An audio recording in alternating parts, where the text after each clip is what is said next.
الحمد لله نحمده ونستعينه ونستغفره ونؤمن به ونتوكل عليه ونعوذ بالله من شرور أنفسنا ومن سيئات أعمالنا من يهده الله فلا مضل له ومن يضلله فلا هادي له ونشهد أن لا إله إلا الله وحده لا شريك له ونشهد أن سيدنا ومولانا محمدا عبده ورسوله صلى الله عليه وعلى آله وأصحابه وأزواجه وذرياته وبارک وسلم تسلیما کثیرا کثیرا اما بعد۔ محترم بزرگوں اور دوستو، آج کا یہاں یہ پروگرام جو رکھا گیا، میں نے اپنی ان علماء سے پوچھا جنہوں نے آج کا یہ پروگرام یہاں رکھا تھا، تو میں نے کہا موضوع اس کا کیا ہے، کس موضوع پر گفتگو کرنی ہے؟ تو انہوں نے بتایا کہ اصلاح معاشرہ کے عنوان پر گفتگو کرنی ہے۔ انہی حضرات نے مختلف پروگرام ترتیب دیے تھے، جیسے آج دن میں ایک مجلس تھی فکر آخرت کے عنوان سے، کل رات کو مغرب کے بعد عشاء کے بعد مجھے میڈیکل کالج کے لڑکوں میں بیان کرنا تھا اسلام اور سائنس اس عنوان پر، اور امید ہے کہ انشاءاللہ ان نوجوان طلبہ جو میڈیکل سائنس پڑھ رہے ہیں ان کے لیے وہ گفتگو انتہائی مفید ہوئی ہوگی، کیونکہ اللہ نے کچھ ایسی ہی گفتگو ان کے ساتھ کروائی کہ انشاءاللہ ان کے ایمان کی حفاظت کا ذریعہ بنے گی۔ آج کی اس مجلس کا عنوان مجھے بتایا گیا اصلاح معاشرہ۔ بلا شبہ اصلاح معاشرہ کا عنوان بہت اہم اور ضرورت کا عنوان ہے۔ ہمارے بیانات میں دعوت و تبلیغ کے اجتماعات میں بیانات ہوتے ہیں ایمان اور یقین کے، اور دعوت کی محنت کے، اور دعوت کی محنت کی افادیت اور اس کی ضرورت کے۔ یقیناً وہ سارے بیانات اہم ہوتے ہیں اور ہونے چاہیے۔ مدارس کے جلسے ہوتے ہیں، اس میں مختلف عنوانات پر حضرات علماء اہم ترین مضامین بیان کرتے ہیں، اس کی بھی ضرورت ہے۔ جمعوں کے خطاب میں ہمارے ائمہ مختلف موضوعات پر بیانات کرتے رہتے ہیں، اس کی بھی ضرورت ہے، اس کے بھی فائدے ہوتے رہتے ہیں۔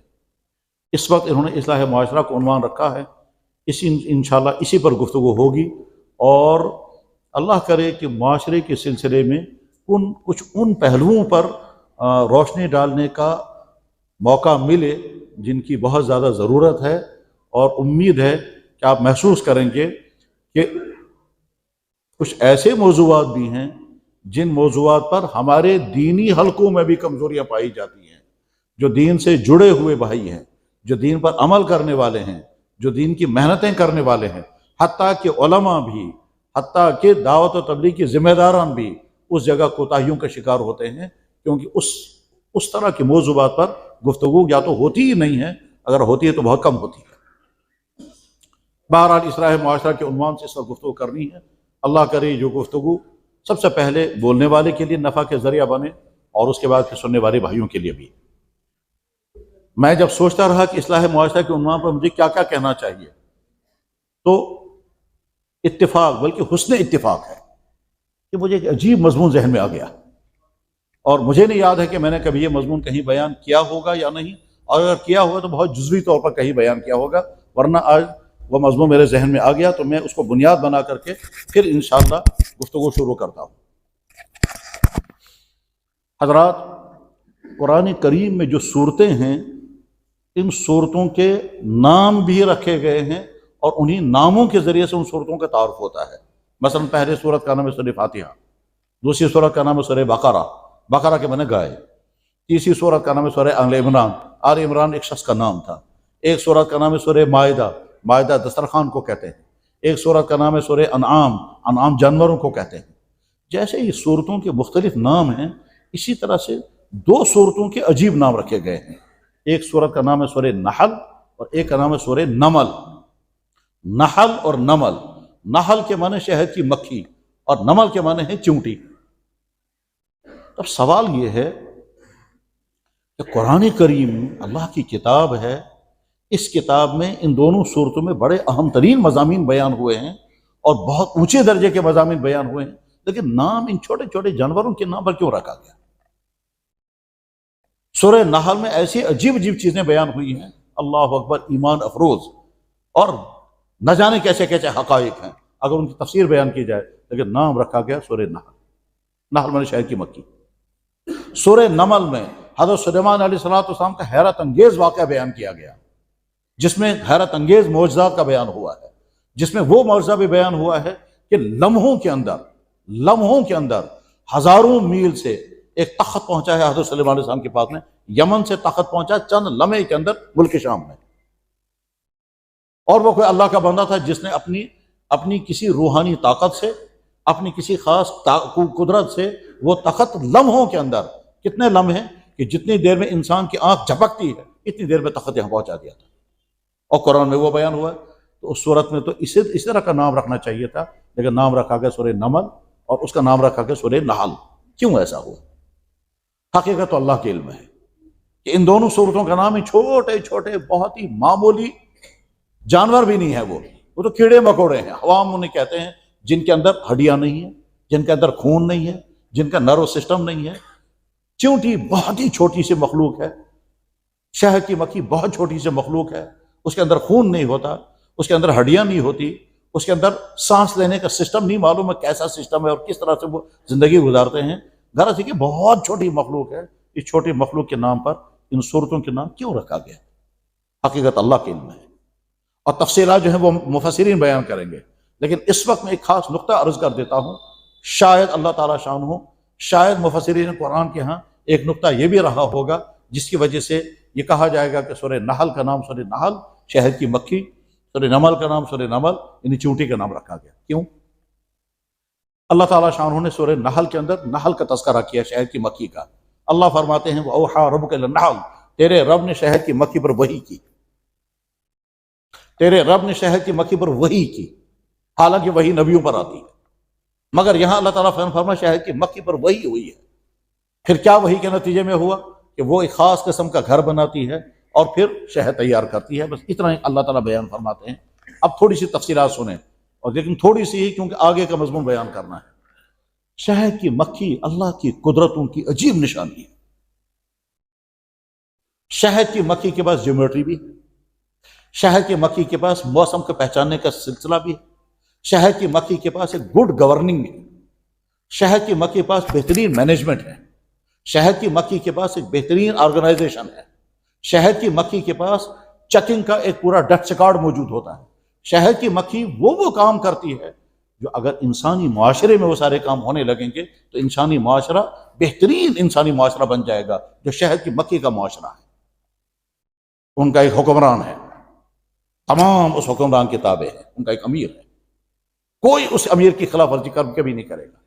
ان کا ایک ڈپارٹمنٹ ہے، وہ ڈپارٹمنٹ جو ہے وہ سمجھے اب R&B کا ڈپارٹمنٹ ہے، وہ کنسٹرکشن کا سلسلہ شروع کرتے ہیں اور پوری جیومیٹری اس میں استعمال کرتے ہیں۔ ہر سوراخ ایک ہی قسم کا ہوگا، کوئی نہ چھوٹا ہوگا نہ بڑا ہوگا، حالانکہ ان کے پاس کوئی فیتہ نہیں ہوتا جس سے وہ سوراخ کو ناپ کر کے بنائیں گے، لیکن جب بھی سوراخ بنائیں گے ایک ہی قسم کا سوراخ بنتا ہے، اس میں کبھی نہ چھوٹا ہوگا نہ بڑا ہوگا۔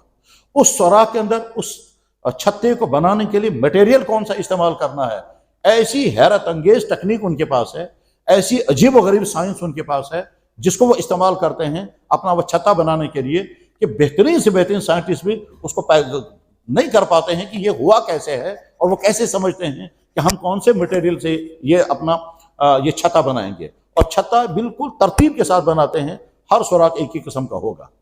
پھر وہ چھتا جو ہے کچھ ایسا چھتا بھی بناتے ہیں کہ جو سٹاک روم ہوں گے، یعنی ان کے اندر شہد کو جمع کرنا ہے، اور چھتے کا ایک حصہ ہوتا ہے وہ ان کے ریزرویشن کوارٹر ہوتے ہیں جن میں ان کو خود رہنا ہوتا ہے۔ پھر جب وہ شہد تیار کرنے کے لیے ایک ٹیم مقرر کرتے ہیں، وہ ٹیم تقریباً 20,000 پھولوں کا شہد رس نکال کر کے پھر شہد کا ایک قطرہ تیار کرتی ہے، اور اس 20,000 پھولوں کا رس چوسنے کے لیے وہ میلوں کا سفر کرتے ہیں، لیکن کبھی راستہ بھٹکتے نہیں ہیں، اندھیرے میں بھی راستے کے دیکھ کر شہد کی مکھیاں راستہ اس طرح سے طے کرتی ہیں جیسے ہوائی جہاز طے کرتے ہیں، بلکہ ہوائی جہازوں کو رات میں راستہ دکھانے کا سسٹم وہی رکھا گیا ہے جو شہد کی مکھیوں کا ہے، اور وہیں سے وہ سائنس لی گئی ہے۔ ٹھیک ہے، اب جب وہ شہد تیار ہو جاتا ہے، شہد تیار ہونے کے بعد کبھی کبھی موسم گرم ہو جاتا ہے، اور شہد کی مکھیاں محسوس کرنے لگتی ہیں کہ گرم موسم کی وجہ سے ہمارا شہد پگھل جائے گا اور ہم پھر تباہ ہو جائیں گے، کیونکہ شہد کے اندر اگر شہد کی مکھی خود پھنس گئی وہ مر جاتی ہے، وہ اپنے آپ کو اس میں سے چھڑا نہیں پاتی ہے۔ آپ نے دیکھا ہوگا شہد کے چھتوں میں جب مکھی پھنس جاتی ہے وہ نکل نہیں پاتی اس میں سے، تو جو ہی ان کو محسوس ہو جاتا ہے کہ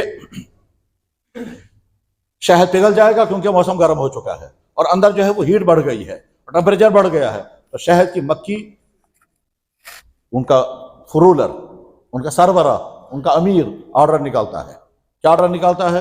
گرمی بڑھ چکی ہے، شہد پگھلنے کا خطرہ ہے، لہذا فوراً اندر کی ہیٹ کو باہر نکالنے کا سسٹم کھڑا کیا جائے۔ چنانچہ شہد کی مکھیاں خاص ترتیب کے ساتھ بیٹھتی ہیں اور اس کے بعد پھر اپنے پر چلاتی ہیں اور اندر کی گرمی ساری باہر نکال دیتی ہیں، تو اندر کا ٹیمپریچر جو ہے وہ بیلنس ہو جاتا ہے، شہد پگھلتا نہیں۔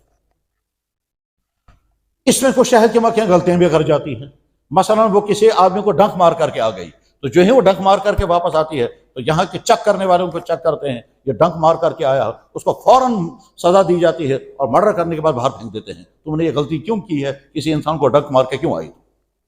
چنانچہ شہد کی مکھیوں کا چھتا جہاں ہوتا ہے وہاں نیچے مری ہوئی شہد کی مکھیاں بھی مل جائیں گی آپ کو، یہ دراصل وہی سزا یافتہ ہوتے ہیں۔ ٹھیک اسی طرح سے اگر شہد کی مکھی کسی دوسرے چھتے میں چلی گئی اور جب وہاں سے وہ واپس آتی ہے تو یہاں فوراً سو چیک کر کے کہتے ہیں آپ اجنبی گھر میں کیوں گئی تھی، اجنبی گھر میں جانے کی وجہ سے اب اس گھر میں تمہیں آنے کی اجازت نہیں ہے۔ چنانچہ گیٹ پر شہد کی مکھیوں کا ایک جھنڈ تیار رہتا ہے، اگر کسی شہد کی مکھی نے دوسرے گھر میں قدم رکھا ہوگا تو بعد میں اس کو اندر نہیں آنے دیتے ہیں، کہتا آپ اب ہمارے نہیں رہے، آپ کسی اور کے ہیں، ہمارے ہاں اندر آنے کی آپ کو اجازت نہیں ہے۔ چنانچہ وہ باہر میں گھومتی رہے گی، اس کے بعد مر جائے، ختم ہو جائے گی۔ پھر جب شہد کی مکھیوں کی تعداد بڑھ جاتی ہے، بڑھنے کے بعد اب وہ میٹنگ کرتے ہیں کہ اب کیا کریں گے، تعداد بہت زیادہ بڑھ گئی ہے، یہاں ہم سما نہیں سکیں گے، تو بالکل میوچل انڈرسٹینڈنگ کے ساتھ، بہت زیادہ مفاہمت کے ساتھ کہتے ہیں ہم دو حصوں میں تقسیم ہو جائیں گے، اور دو حصوں میں تقسیم ہونے سے پہلے ایک حصے کا امیر اس کو بنائیں گے اور دوسرے حصے کا امیر اس کو بنائیں گے، اور جس کو ایک حصے کا امیر بناتے ہیں اس سے کہتے ہیں آپ خوش دلی کے ساتھ یہاں سے سرنڈر کرو اور یہاں سے نکل جاؤ۔ چنانچہ وہ اپنی پوری ٹیم کو لے کر یہاں سے نکل جاتے ہیں اور دوسری جگہ کہیں ڈھونڈتے ہیں، وہاں ہم چھتا بنائیں گے، یہ آپس میں کبھی نہیں لڑتے، اب وہ نہیں کہتے یہ گھر ہمارا ہے آپ نکلو، وہ کبھی نہیں کہتے یہ گھر ہمارا ہے آپ نکلو، وہ دونوں آپس میں انڈرسٹینڈنگ کے ساتھ کہتے ہیں یہ گھر آج کے بعد آپ کا ہے، ہم تو یہاں سے نکل رہے ہیں، ہم کسی اور جگہ اپنا گھر بنائیں گے، اور کوئی بنا کر کے دے گا تو ٹھیک ہے، نہیں تو ہم خود بنائیں گے، اور اس کے بعد پھر ہم تم سے زیادہ اچھا شہد تیار کریں گے۔ ٹھیک ہے، شہد کا تیار کرنے کے لیے جو ڈپارٹمنٹ ان کا ہے اس کی ایک لمبی الگ ڈیٹیل ہے۔ یہ سارا سنا کر کے میں کیا کہنا چاہتا ہوں کہ شہد کی مکھیوں کا معاشرہ ایک بہترین معاشرہ ہے، اس میں اطاعت ہے، اس میں فرما برداری ہے، اس میں کوآپریشن ہے، اس میں ٹکراؤ نہیں ہے، اس میں ایک دوسرے کا مان کر چلنا ہے، اس میں غلطیوں پر سزا لگتی ہے، اس میں چیکنگ پوری طرح سے ہوتی ہے، اس میں شہد کی مکھیاں جو رس لے کر کے آئیں گی یہاں چیک کیا جاتا ہے کہ رس لے کر کے جو آنے والی ہے اس نے غلط رس لے کر تو نہیں آئی ہے، وہ زہریلا رس تو لے کر نہیں آئی، وہ شہد میں مل جائے گا، وہ شہد جو ہے وہ زہریلا بن جائے گا، لہذا چیکنگ بھی الگ سے ہوتی ہے، اور اس کے بعد اللہ، یہ تو تھوڑی تفصیلات ہیں، اب اس کی مزید تفصیلات اگر میں بیان کروں گا تو میرا وہ مضمون رہ جائے گا جو آگے مجھے بیان کرنا ہے۔ شہد کی مکھی کا معاشرہ ایک بہترین معاشرہ ہے، اس میں اطاعت ہوتی ہے، فرما برداری ہوتی ہے، مشورے ہوتے ہیں، انڈرسٹینڈنگ ہوتی ہے، جو ڈیوٹیاں دی جاتی ہیں اس ڈیوٹی کو ٹھیک طرح سے انجام دیتے ہیں، آپس میں کبھی لڑتے نہیں ہیں، وقت ان کے ہاں ضائع کرنے کا کوئی سسٹم نہیں ہے، جو ان کی ڈیوٹی دی جاتی ہے اس ڈیوٹی کو ٹھیک طرح سے پورا کرتے ہیں، آرام کے ٹائم پر آرام کریں گے، سردیاں آئیں گی تو سردیوں کے لیے سارا سٹاک رکھتے ہیں کہ ہمیں سردیوں سے اپنا بچاؤ کیسے کرنا ہے۔ یہ سب بہترین معاشرہ شہد کی مکھیوں کا معاشرہ ہے، اس کو اللہ تعالیٰ نے ایک ہی لفظ میں بیان فرمایا، میں نے ان پر وحی کی ہے، اور وحی کرنے کے نتیجے میں وہ چھتا بھی بناتے ہیں، چھتے میں جیومیٹری استعمال کرتے ہیں، چھتے میں میتھمیٹکس استعمال کرتے ہیں، چھتے میں مکمل انجینئرنگ استعمال ہوتی ہے، چھتے میں مکمل آرکیٹیکٹ کا سسٹم بنایا جاتا ہے، چھتے میں میڈیکل سائنس استعمال ہوتی ہے، چھتے میں ویدر سائنس استعمال ہوتی ہے، اور اس کے بعد پھر ان کی زندگی آگے چلتی ہے۔ نمبر 2، چونٹیاں۔ قرآن کریم میں سورہ نمل بیان کیا، چونٹیوں کی دنیا عجیب و غریب دنیا ہے۔ چونٹیاں جانتی ہے کہ سردیاں آنے والی ہیں، میں سردیوں میں اوپر نہیں رہ سکتی، لہذا مجھے زمین کے اندر جانا ہے۔ اب وہ 3 مہینے لگاتار زمین کے اندر وہ سوراخ کھودے گی اور مٹی باہر نکالے گی، اور اس کے بعد زمین میں پہلے چیک کرتی ہے کہ سردیوں میں جو برف گرے گی، بارش گرے گی، اس کی نمی کہاں تک پہنچے گی، اس سے نیچے اپنا سوراخ تیار کرتی ہے، اور اب اندر سوراخ تیار کرے گی تو اس کے لیے وہ غذائیں جمع کرے گی، لہذا باہر سے وہ غذا اندر سٹاک کرتی رہتی ہے، لیکن مشکل اس کو اس وقت پیش آتی ہے دانہ جب مٹی میں ڈالا جاتا ہے اور مٹی کے اندر اگر نمی ہوگی تو دانہ اگ جاتا ہے۔ تو چونٹی کو بڑی پریشانی رہتی ہے کہ میں جو دانہ اندر پہنچاؤں گی اگر وہ اگ گیا تو اگنے کے بعد پھر میری غذا نہیں رہ سکے گا، لہذا وہ دانہ اندر لے جاتی ہے تو کیمیکل استعمال کر کے دانے کے 2 ٹکڑے کر دیتی ہے۔ لیکن کچھ دانے ایسے ہیں کہ 2 ٹکڑا کرنے کے بعد وہ اگ جائیں گے، جیسے کڑوی سبزی ہوتی ہے کریلے کا دانہ اگر 2 ٹکڑے کر دیے جائیں وہ پھر اگ جائے گا، تو چونٹی اس کے 4 دانے ٹکڑے کر دیتی ہے تاکہ اگنے نہ پائے اور دانہ دانہ رہے، اور تاکہ سردیوں میں اس کی غذا بن سکے۔ اس کے بعد پھر چونٹیوں کی دنیا کیسی عجیب دنیا ہے۔ نمبر 1، چونٹی اپنی زندگی کا 1 سیکنڈ بھی ضائع نہیں کرتی۔ چونٹیاں آپس میں کبھی نہیں لڑیں گی، چونٹیاں ہمیشہ فالو کریں گی، جہاں آگے آگے جہاں سے چونٹی چل رہی ہوگی دوسری ساری چونٹیاں وہیں کے ساتھ چلیں گی۔ اگر چونٹی کو پتا چلا کہ فلاں جگہ ہمارا شکار ہے اور وہ شکار بہت بڑا ہوگا اور چونٹی اس کو کھینچ نہیں سکتی، تو دوسری تمام چونٹیوں کو بلا کر کے لائے گی اور جمع کر کے لائے گی، اور آپس میں کوآپریشن کے ساتھ، آپس میں مدد کے ساتھ وہ اس شکار کو کھینچنے لگیں گے۔ اگر وہ نہیں کھینچا جا رہا ہے، بڑا کیڑا ہوگا تو اسے ٹکڑے کر دیتی ہیں، اور ٹکڑا کرنے کے بعد 1 پیس لے جاتی ہیں اور اندر جمع کر دیتی ہیں تاکہ سردیوں کے 6 مہینے ان کے پر یہ سٹاک جمع رہے۔ ادھر سے چونٹی کا معاملہ یہ ہے کہ وہ چونٹی جو ہے وہ بو سونگتی ہے، نمبر 1۔ نمبر 2، چونٹی ہمیشہ اپنے سے زیادہ بڑے کام کو اپنے سر پہ لے لیتی ہے، یعنی اس کی باڈی چھوٹی ہے لیکن کام لے گی وہ اپنے، یعنی اس کے جسم میں اتنی طاقت نہیں ہے جتنا اس کا حوصلہ ہے، جتنا اس کی ہمت ہے۔ ہمت اس کی طاقت سے بھی زیادہ ہے، کیونکہ ہمت زیادہ ہے اس لیے وہ کبھی ہارتی نہیں ہے، کبھی مایوس نہیں ہوتی ہے۔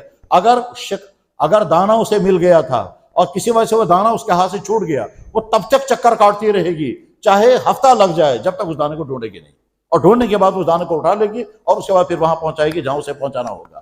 مان لیجئے کیڑا مرا ہوا ہے، چونٹی نے دیکھ لیا فلاں جگہ مرا ہوا کیڑا ہے، اس نے کھینچنا شروع کیا، اس کے بعد آدمی نے چھیڑا اسے یا پانی آ گیا، پانی آنے کے بعد چونٹی نے شکار چھوڑ دیا اور نکل گئی جان بچانے کے لیے۔ اس کے بعد جب پانی اتر جائے گا تو اب ڈھونڈنے آئے گی وہ کہاں تھا وہ شکار، اور اس کے لیے چاہے اس کو 1 ہفتہ چکر کاٹنا پڑے وہ ڈھونڈتی رہے گی، تب تک مایوس نہیں ہوگی جب تک اس کو ڈھونڈنے نکالے گی۔ اور اس سلسلے میں آخری بات یہ ہے، ہو سکتا ہے آپ نے سنا ہوگا کہ امیر تیمور ایک بہت مشہور بادشاہ گزرا ہے، وہ ہار گیا تھا، اس کا ملک اسے چھن گیا تھا اور وہ جان بچانے کے لیے ایک ویران گھر میں چھپ گیا، اور ویران گھر میں چھپ گیا تو وہاں کیونکہ پڑا ہوا تھا وہاں اور جان بچا کر چھپا ہوا، تو اس نے دیکھا ایک چونٹی نے دانہ اٹھایا، دیوار پر چڑھنے لگی، آدھی دیوار پر چڑھ گئی تھی، دانہ اس کے منہ سے چھوٹ گیا، نیچے گر گیا، پھر واپس آ گئی، پھر دانہ ڈھونڈا، ڈھونڈنے کے بعد اس کو دانے کو لے کر چڑھنے لگی، پھر دانہ چھوٹ گیا، پھر واپس گر گئی۔ اس طرح سے 7 مرتبہ وہ دانہ اس کے منہ سے چھوٹ گیا، 8ویں مرتبہ اس نے وہ دانہ اٹھایا اور دیوار کے اوپر چڑھ گئی۔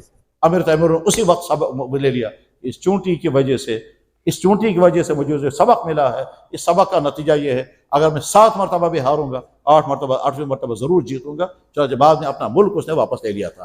اور آخری بات یہ ہے کہ چونٹی کا تذکرہ حضرت سلیمان علیہ السلام کے ساتھ آیا۔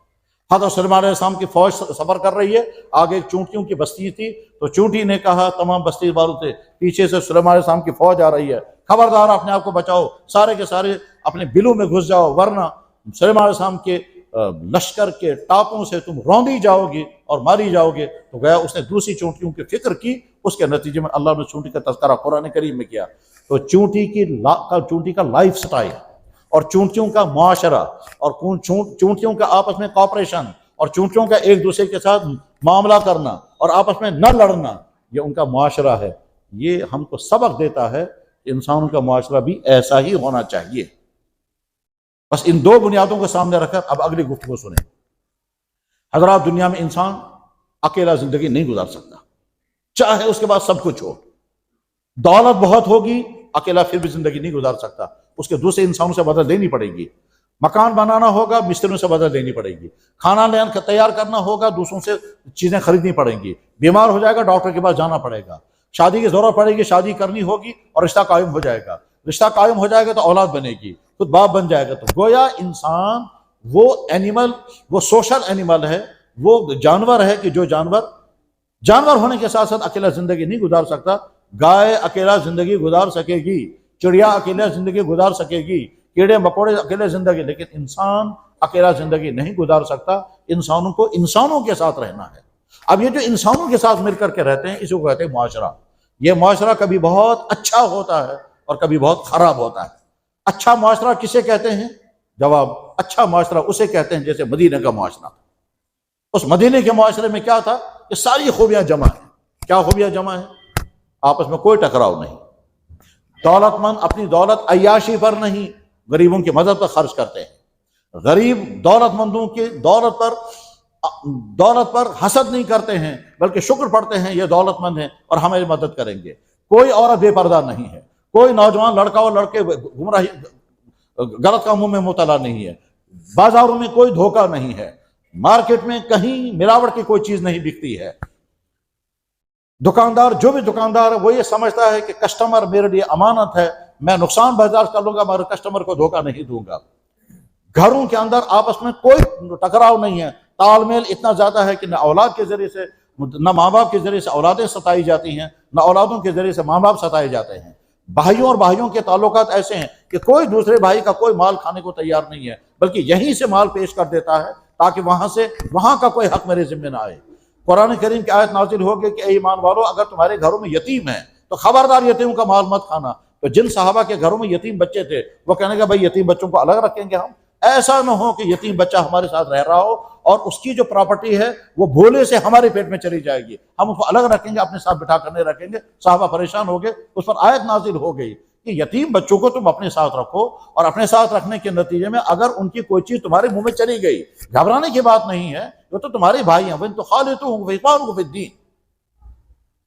اچھا معاشرہ وہ ہوتا ہے جس میں کوئی برائی نہ ہو، اچھا معاشرہ وہ ہوتا ہے جس میں آپس میں محبتیں ہوں، جس میں آپس میں تعلقات ٹھیک ہوں، کوئی کسی پر ظلم نہ کرے، کوئی کسی کا حق نہ مارے، کوئی کسی کو ذلیل نہ سمجھے، کوئی کسی کو ابتر نہ سمجھے، نہ برادریوں کا ٹکراؤ ہو، نہ مسلکوں کا ٹکراؤ ہو، نہ ایک دوسرے کو نیچا سمجھیں، محبتیں اتنی زیادہ ہوں، اتنی زیادہ محبتیں ہوں کہ ہر شخص سمجھتا ہو کہ ہر مسلمان میرا بھائی ہے۔ یہ عمدہ معاشرے کی مثالیں ہیں۔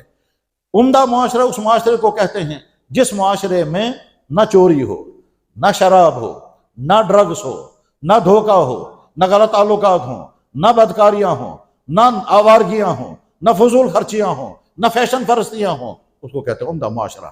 اور جب معاشرہ بگڑ جاتا ہے تو یہ ساری چیزیں جمع ہو جاتی ہیں، پھر انسانوں سے ٹکراتے ہیں، ایک دوسرے کو کمتر اور ذلیل سمجھنے لگتے ہیں، شراب عام ہونے لگتی ہے، نوجوان لڑکے اور لڑکیاں بدکاریوں میں مبتلا ہو جاتے ہیں، گھروں کے اندر وہ چیزیں ہوتی ہیں جس کا تذکرہ کرنا بھی مشکل ہے، اس کو کہتے ہیں خراب معاشرہ۔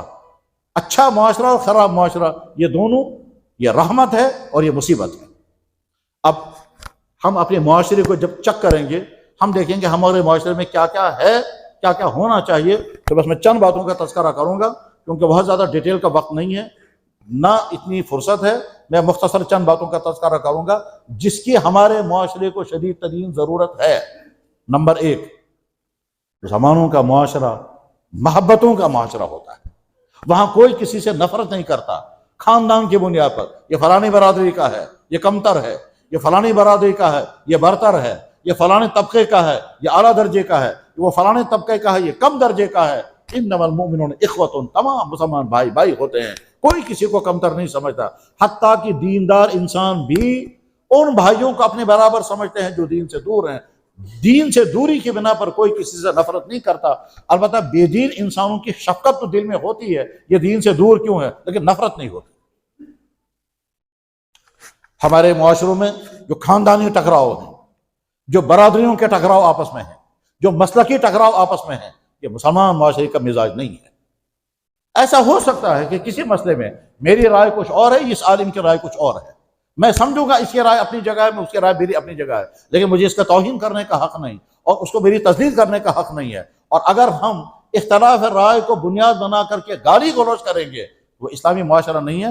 فرمایا جناب رسول اکرم صلی اللہ علیہ وسلم، آیت المنافق ثلاث، منافق کی 3 علامتیں ہیں، ان 3 علامتوں میں سے ایک علامت یہ ہے جب آپس میں اختلاف ہوگا تو گالیاں دیں گے۔ اذا خاصم فجر، رائے بدل گئی، آپ کی رائے کچھ اور ہے، میری رائے کچھ اور ہے، میں کہہ سکتا ہوں جناب آپ کی رائے صحیح نہیں ہے، میری رائے صحیح ہے، یہ کہہ سکتا ہے آپ کی رائے غلط ہے اور وجہ اس کی یہ ہے، لیکن جو ہی ہم گالی گلوچ کرنے لگیں گے تو اللہ کے نبی نے فرمایا اس کا تو تمہارے اندر نفاق ہے، کیونکہ اختلاف رائے کی بنیاد پر کسی کو گالی نہیں دے سکتے ہیں۔ برادری کا ٹکراؤ ہوگا، اسلامی معاشرے میں نہیں ہوگا یہ۔ جناب رسول اللہ صلی اللہ علیہ وسلم جب مدینہ شریف تشریف لائے تو وہاں مدینے کے لوگ مختلف برادریوں میں بٹے ہوئے تھے اور ان برادریوں کا آپس میں ٹکراؤ چل رہا تھا اور وہ عرصے طویل سے جنگیں چل رہی تھی۔ اللہ کے نبی علیہ السلام جب تشریف لائے آپ نے تمام کو بھائی بھائی بنا دیا، اور ایسا بھائی بھائی بنا دیا کہ ایسی اخوت پوری انسانی تاریخ میں کہیں قائم نہیں ہوئی جیسی اخوت اللہ کے نبی علیہ السلام نے قائم فرمائی تھی. یہاں تک یہ بھائی کہتا تھا، ایک بھائی کہتا تھا یہ میرے خاندان کا نہیں ہے، لیکن میرے نکاح میں 2 بیویاں ہیں، میں ایک کو طلاق دوں گا اور ایک اس کا نکاح کروں گا کیونکہ بغیر بیوی کے رہ رہا ہے. اللہ کے نبی کے ساتھ صحابہ کی ایک جماعت مکہ شریف سے آئی، مدینہ شریف کی دوسری جماعت ہے انصار. تو اللہ کے نبی علیہ السلام نے انصار سے کہا دیکھو یہ اپنے گھروں کو چھوڑ کر کے آئے ہیں، ان کے پاس رہنے کا انتظام نہیں، ان کے پاس کھانے کا انتظام نہیں، ان کے پاس رہائش کے سہولیات نہیں ہیں، تمہارے بھائی ہیں، ایسا کرتے ہیں تم میں سے ہر ایک، ان میں سے ہر ایک اپنا بھائی بنا دے. چنانچہ انصار میں سے ایک آدمی، مہاجر میں سے ایک آدمی کہ آج کے بعد تم دونوں بھائی بھائی ہو. چنانچہ وہ انصار اس آدمی کو اپنے گھر لے گیا، کہنے لگا جناب یہ میرا گھر ہے، آپ میرے بھائی ہو، آپ مکے کے ہو میں مدینے کا ہوں، آپ کسی اور برادری کے ہم کسی اور برادری کے، مگر نہیں، اللہ کے نبی نے آپ کو ہم کو بھائی بھائی بنا دیا ہے، اس لیے آپ اس گھر میں رہیں، آدھا آج کے بعد آپ کا ہے آدھا میرا ہے. میری 2 بیویاں ہیں، جس بیوی سے آپ چاہیں گے نکاح کر لیں میں اس کو طلاق دے دوں گا، آپ اسے نکاح کر لیں. میرا ایک باغ ہے، اس باغ کے 2 حصے میں کرتا ہوں، آدھا باغ آپ کا ہو گیا اور آدھا میرا ہو گیا. یہ تھا اسلامی معاشرہ، یہ تھی قربانی کرنے کا. تو اسلامی معاشرے کی خصوصیت یہ ہے کوئی کسی کو ذلیل نہ سمجھے، کوئی کسی کو کمتر نہ سمجھے. برادریوں کی بنیاد پر ٹکراؤ اسلامی معاشرے میں نہیں ہوگا، مسلک کی بنیاد پر ٹکراؤ اسلامی معاشرے میں نہیں ہوگا. صحابہ کو آپس میں اختلاف ہو جاتا تھا مسئلوں میں اور اس کے باوجود سمجھتے تھے ان کے رائے یہ ہے میری رائے یہ ہے. حضرت عائشہ صدیقہ رضی اللہ عنہ کہا کرتی تھی کہ جناب رسول اللہ صلی اللہ علیہ وسلم معراج میں تشریف لے گئے ہیں، اللہ کو نہیں دیکھا. حضرت عبداللہ بن عباس رضی اللہ عنہ کہا کرتے تھے اللہ کے نبی علیہ السلام معراج میں تشریف لے گئے ہیں، اللہ کو دیکھا. تو عبداللہ بن عباس عظیم الشان صحابی ہیں، وہ کہتے ہیں اللہ کو دیکھا. حضرت عائشہ رضی اللہ عنہ عظیم الشان صحابی ہیں، وہ کہتے ہیں اللہ کو نہیں دیکھا. ان کی رائے بھی ہے ان کی رائے بھی ہے، ان کی طرف سے ان کی کبھی توہین نہیں ہوگی، ان کی طرف سے ان کی کبھی توہین نہیں ہوگی. وہ کہیں کہ ہاں عائشہ کی رائے یہی ہے کہ اللہ کے نبی نے اللہ کو نہیں دیکھا، کیونکہ دیکھنے کے لیے جو سسٹم ہونا چاہیے وہ سسٹم نہیں تھا. اور اللہ کے نبی نے اللہ نے خود قرآن میں فرمایا لا تدرک الابصار. حضرت عائشہ اپنی وجوہات تفصیل سے بیان کرتی تھی، حضرت عبداللہ بن عباس اپنے تفصیل سے بیان کرتی تھی. ہم لوگ حضرت عبداللہ بن عباس رضی اللہ عنہ کے مسلک والے ہیں. وہ کہتے تھے اللہ کے نبی نے معراج میں اللہ کو دیکھا ہے، لیکن اس کے معنی یہ نہیں کہ حضرت عائشہ کی توہین کریں، کیونکہ وہ نہیں مانتے ہیں کہ اللہ کے نبی علیہ السلام نے اللہ تعالیٰ شانہ کو عرش اس میں معراج میں دیکھا ہے. رؤیت باری کو نہیں مانتے حضرت عائشہ اور وجوہات بھی بیان کرتی ہیں. ہم کہتے ہیں اما عائشہ کی رائے یہ ہے اور عبداللہ بن عباس کی رائے یہ ہے. ہمارے کچھ علماء جو ہیں وہ اس رائے کو مانتے ہیں اور ان کی توہین نہیں کرتے، اور ہمارے کچھ علماء اس رائے کو مانتے ہیں ان کی توہین نہیں کرتے. جب ہم سے پوچھا جاتا ہے آپ علماء دیوبند کیا مانتے ہو، ہم کہتے ہیں ہم عبداللہ بن عباس رضی اللہ عنہ کی رائے کو مانتے ہیں. اس کی تفصیلات بیان کیا علامہ انور شاہ صاحب نے، لیکن اس کے معنی یہ نہیں ہے کہ حضرت عائشہ صدیقہ رضی اللہ عنہ کی توہین کریں، کیونکہ اس کی توہین کریں گے تو اپنا ایمان ختم ہو جائے گا. تو ان کی رائے سلامت، مگر ہم ان کے رائے کے ساتھ. غرض یہ کہ امت مسلمہ مسلمانوں کا معاشرہ جہاں ہوگا ان کو بہت چوکنا رہنا ہے، ہم کو آپس میں ٹکرانا نہیں ہے. برادریوں کے بنیاد پر، مسلکوں کی بنیاد پر، ذاتوں کی بنیاد پر ہم کہیں گے وہ فلانی ذات کا ہے ہم اس کے ساتھ نہیں جڑیں گے، وہ کہیں گے ہم ان ذات کے ہیں ہم اس کے ساتھ نہیں جڑیں گے. اسلامی معاشرے میں ایسا نہیں ہوتا. اسلامی معاشرے میں تمام کے تمام بھائی بھائی ہوتے ہیں.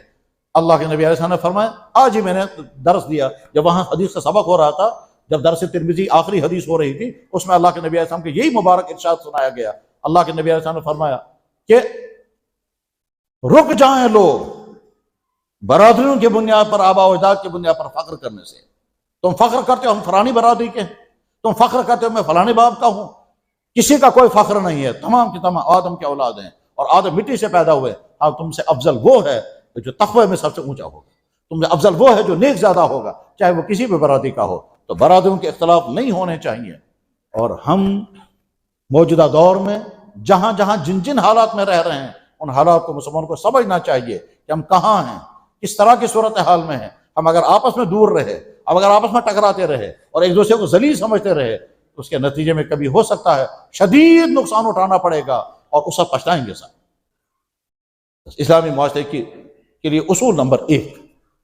اسلامی معاشرے کا اصول نمبر 2 کہ مسلمان معاشرے میں فحاشی نہیں ہوگی، فضول خرچیاں نہیں ہوں گی، آوارگیاں نہیں ہوں گی، لڑکوں لڑکیوں کے غلط تعلقات نہیں ہوں گے، بدکاریاں زناکاریاں نہیں ہوں گی، غلط ریلیشنز نہیں ہوں گے.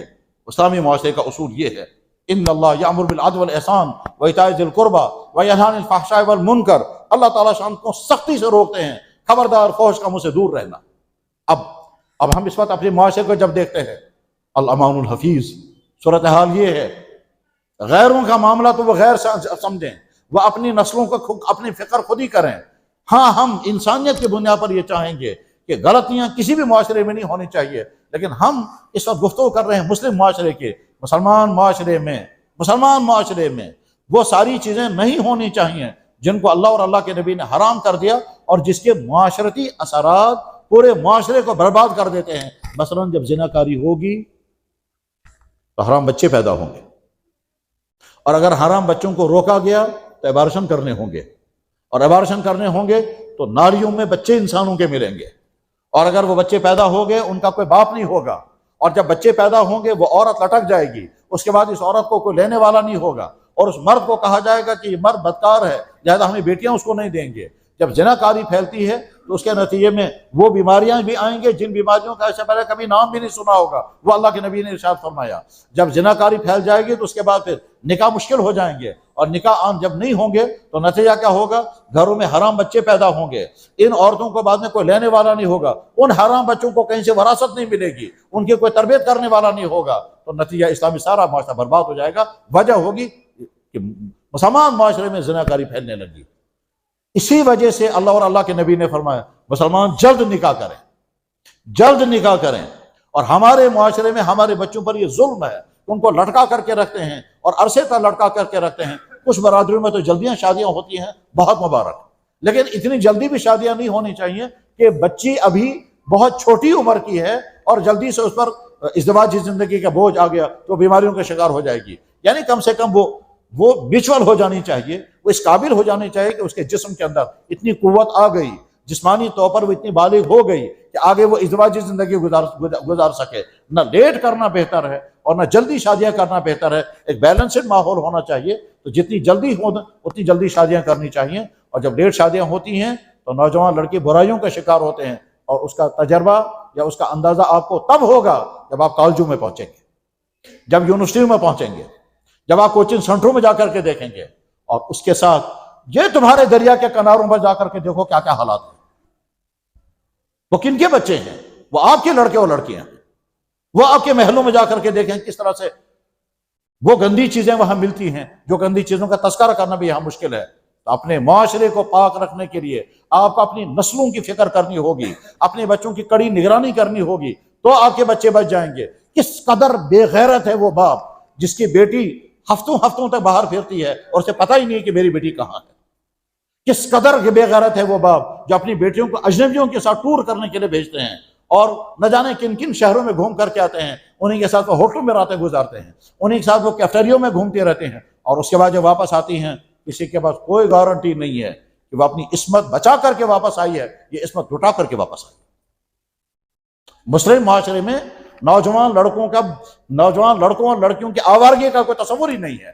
اپنے معاشرے کو پاک کرنے کے لیے میرے بھائیوں اپنی نئی نسل کی فکر کرو۔ ایسا نہ ہو کہ باپ تو ہے نمازی، باپ تو ہے تبلیغی، باپ تو ہے مولانا صاحب، باپ تو ہے مدرسے میں، باپ تو ہے نماز کا حاجی صاحب، اور بیٹا اور بیٹے نہ جانے کہاں جا چکے ہیں، اور وہ سمجھ میں آ جائے گا ان لڑکوں کے۔ چنانچہ جن لوگوں کی نظر اس سوسائٹی پر ہے جو کالجوں کے حالات کو جانتے ہیں اور ان کے معلومات کر رکھتے ہیں کہ اس وقت یہاں کے کتنے بچے یہاں سے باہر کی تعلیم گاہوں میں پڑھنے کے لیے جا چکے ہیں، کس جگہ پر کتنے ہزار ہیں، آپ کو شاید نہیں معلوم ہوگا۔ بھوپال میں یونیورسٹی ہے برکت اللہ یونیورسٹی، تقریباً 15 سے لے کر 20,000 تک جموں و کشمیر کے لڑکے اور لڑکے وہاں پڑھ رہے ہیں۔ اور بھوپال کے لوگوں نے کہا کہ اللہ کے صاحب ہمارا معاشرہ تو بہت پاک صاف تھا، ان کشمیر کے لڑکوں لڑکیوں نے ہمارے معاشرے کو برباد کر دیا۔ وہ کہتے ہیں ہمارے معاشرے میں لڑکیاں سکن ٹائٹ نہیں پہنتی تھی، ان کشمیریوں نے آ کر کے سکن ٹائٹ ہم کو سکھائی۔ ہماری بیٹیاں جو ہیں بے پردہ باہر نہیں پھرتی تھی، ان کشمیریوں نے آ کر کے یہاں بے پردگی پھیلائی ہے۔ اور اس سے آگے بڑھ کر اور زیادہ دردناک واقعات سناتے ہیں بھوپال کے ذمہ داران۔ تو غرض یہ کہ میرے بھائیوں اگر اللہ نے آپ کو اولادیں عطا فرمائی ہیں، جیسے ان اولادوں کی جسمانی پرورش آپ کرتے ہو کرنی چاہیے، جیسے اپنے اولادوں کے شوق پورے کرتے ہو کرنے چاہیے، مگر اس کے ساتھ ساتھ ان کے کردار کو بھی نظروں میں رکھیں۔ کہیں ایسا نہ ہو کہ آپ کا بچہ آپ کی بیٹی بگڑ رہی ہو، کیوں والدین فکر نہیں کرتے ہیں کہ ہمارا بیٹا ہماری بیٹی رات کو موبائل پر کیا کیا دیکھ رہے ہیں؟ کیا کہ وہ آپ کے بچے نہیں ہیں؟ کیا یہ حقیقت نہیں ہے کہ جب ایک بچہ رات کو چیٹنگیں کر رہا ہوگا، ایک بچی رات کو ویڈیو کالنگیں کر رہی ہوگی، اس نے تعلقات جوڑے ہوں گے، وہ عشق بازیاں کر رہی ہوگی، اور آپ اپنے کمرے میں آرام سے سو رہے ہیں یہ سوچ کر کہ میری بیٹی کہاں بگڑ سکتی ہے، اور وہ بگڑ کر کے کہاں سے کہاں پہنچ چکی ہوتی ہے۔ اور یہ نوبت تو یہاں تک آ چکی ہے کہ مسلمان گھروں کی بیٹیاں ان لوگوں کے ساتھ جا رہی ہیں جو ایمان سے بھی محروم ہیں، اور والدین بعد میں کبھی تو پچھتاتے ہیں۔ مجھے یہی جموں سے ایک آدمی نے فون کیا، کیا لگا جناب مجھے اجازت دیں آپ، میری بیٹی جا چکی ہے، حالانکہ اس نے ڈبل پی جی کیا ہے، ڈبل پی جی کی ہوئی بچی اپنے گھر کے نوکر کے ساتھ جو انڈر میٹرک تھا، جو 9th پاس بھی نہیں تھا، اس کے ساتھ روانہ چلی گئی۔ خاندانی اعتبار سے بھی وہ ایمان کے اعتبار سے بھی بگڑا ہوا، اور یہ بیٹی اس کے ساتھ چلی گئی۔ تو باپ مجھے کیا کہتا ہے کہ اللہ کا اگر آپ اجازت دیں میں دونوں کی دعوت کروں گا، وہ زہر دے کر کے مار دوں گا۔ میں نے کہا بہت بہت شریف آدمی ہے آپ مجھ سے فون پر فتویٰ پوچھ رہے ہیں ان کو زہر دینے کے لیے، لیکن المیہ ہے یہ۔ اس لیے میرے بھائیوں، مسلم معاشرے میں بدکاریاں، مسلم معاشرے میں آوارگیاں، مسلم معاشرے میں غیر شرعی تعلقات نہیں ہوتے ہیں۔ مسلمان کا معاشرہ پاکیزہ معاشرہ ہے۔ مدینہ طیبہ کا معاشرہ کیسا تھا؟ کوئی زناکاری نہیں، کوئی کسی سے غلط تعلقات نہیں۔ مسلمانوں کا معاشرہ اتنا پاکیزہ معاشرہ تھا کہ ایک مسلمان خاتون ایک یہودی کے محلے میں چلی گئی، یہودیوں کا محلے کو کہتا تھا قبیلہ بنو قینقاع، اور وہاں ایک یہودی نے اس مسلمان خاتون کو چھیڑا، اس کے کپڑوں کو ہلایا۔ ایک مسلمان نے دیکھا، کہا ہمارے محلے میں تو کسی عورت کو چھیڑا بھی نہیں جا سکتا، چاہے کوئی یہودی عورت ہو، چاہے کوئی مشرک عورت ہو، ہماری بیٹی کو آپ نے کیسے چھیڑا ہے؟ اور جاتے اسی اس کا گلا گھونٹ دیا اور مار دیا، اور اس کے بعد یہودی جمع ہو گئے تو اس صحابی کو انہیں شہید کر دیا۔ اور اس کے بعد نتیجہ کیا نکلا؟ قبیلہ بنو قینقاع کے تمام یہودیوں کو مدینہ سے جلا وطن کر دیا گیا۔ وجہ بنی تھی انہوں نے مسلمان بیٹی کو چھیڑا تھا۔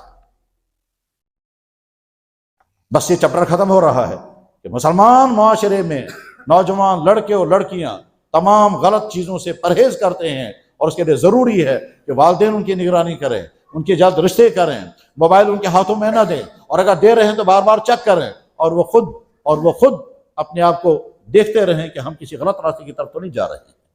مسلم معاشرے کا اہم ترین دوسرا اصول یہ ہے، مسلمان معاشرے کا تیسرا اہم ترین اصول یہ ہے کہ وہاں مالیات کے معاملات میں ایک دوسرے پر ظلم نہیں ہوتا۔